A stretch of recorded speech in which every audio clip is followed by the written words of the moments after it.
Hey, it's Ashley. Thank you for being here. Everything in my video can be found on a public domain, and the full disclaimers down below. I wish you lots of love and many blessings. And a special thank you to my sweet friend Miss Celeste, Pam, Peter, and Shoshana. Okay, you guys, they're dabbling in all sorts of things. They can't keep it together. They can't do just one thing. But it doesn't matter right now. We'll get to that in a minute. What's going on right now is the elder abuse continues, you guys. He is telling his granny all sorts of nonsense, being super disrespectful. And at one point on this Zoom call that they had as a family, William and Charles threatened to disconnect because he was so nasty to his grandmother. And it's all due to the lack of funds that she's not contributing to him in his way. He's a 40-year-old man with children, right? Be a man, be a father, be a husband, be a provider. If you have to go work 3 jobs, Burger King, Wendy's, and McDonald's, that's what you do as a man. You take care of your family.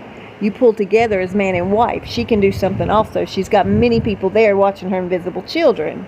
I just don't understand why all the abuse is allowed to happen. I think it's ridiculous, and quit slapping them on the back of the hand and letting them off the hook. They need to once and for all put their foot down and don't take any of their Zoom calls. Don't take any of their phone calls. Don't take any of their crap, period. So they're headed to New York next week, of course, to sit in on the UN's Mandela commemoration. They want to do the whole Nelson Mandela thing. And you know what? It's not like Nelson Mandela really knows or knew them, rather.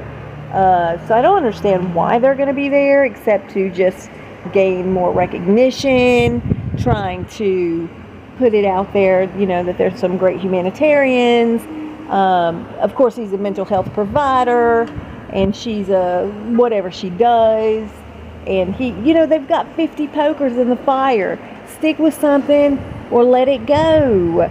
That's how greedy they are. They want to make as much as they can. They want to be recognized as much as they can, and they're doing all of this for showboat. That's it. They're showboating. That's all they're doing. They're not genuine. They're not sincere. They can go to LA and go shopping with their friends, go visit people, eat at expensive restaurants, but they cannot pack up sack lunches and bottles of cold water to bring to these people that have to live on Skid Row because they don't make enough money, or they don't have money at all, and they have heavy addictions. People ought to be doing a little more, and you would think that Harry and Meghan being so close and all, just, you know, a hop, skip, and a private jet away, that they would offer to give them some sort of assistance, whereas food and an umbrella or maybe a new tent was concerned. That's how humanitarian they are. You know, Ben Affleck's ex-wife, I can't remember her name, but she is a really genuine person.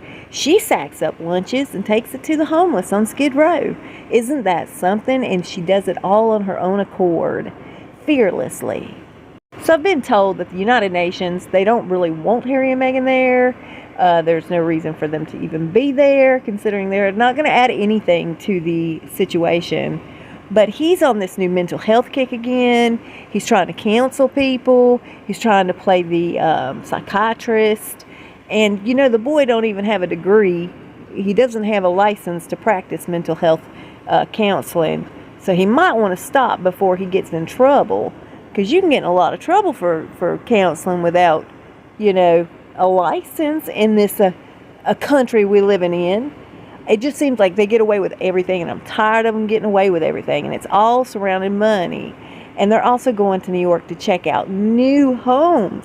They want a new home in New York. They think that they can have a much better career, politically speaking. She can anyway, living in New York and hobnobbing with the New York politicians.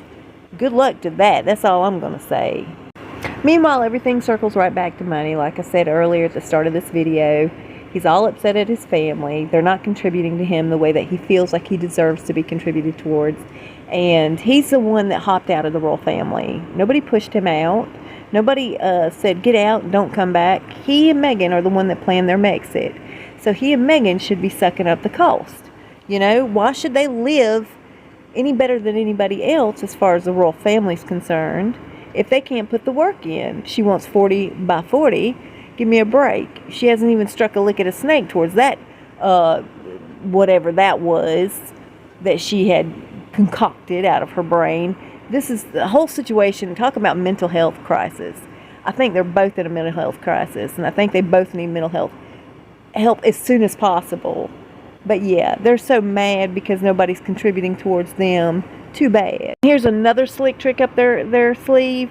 They're rebranding. They're coming out rebranding themselves, hoping to get bigger money and better opportunities. Can you imagine? And of course, anything to keep ties with, you know, the rich and famous. They hired Michael Jackson's former bodyguard, who was absolutely fired by Michael Jackson's team for erratic behavior. He's got all sorts of charges against him. He's a little freaking weirdo. But let me tell you, what kind of a man goes on a bicycle and has a bodyguard follow him? I mean, really? You're living in Montecito, in a very exclusive neighborhood, and you're that afraid that you have to take along a bodyguard? And he was not even pleased. You could see it on his face. He was quite upset he had to be on this bike. But what really gets me is the fact that you don't see him anywhere in Wyoming. You would think that if this was Harry and Meghan and their child, who looks nothing like the other 8 children that we've seen in the past, were really at this event, this parade for the 4th of July in Wyoming, you would think that they would have the bodyguard with them. Nowhere to be found. So what's up with that? That kind of tells me, hey, these are like lookalikes, fill-ins for Harry and Meghan. There's no way this is them. They're too afraid. They have to keep some bodyguard with them all the time. Every time I do a video, I get the hiccups. Anyway, my friend pointed out the mental health in his eyes. Check him out. Does he look stable to you guys? And he's a mental health advocate counselor. His eyes scare me. I don't know how y'all feel about it, but it's scary.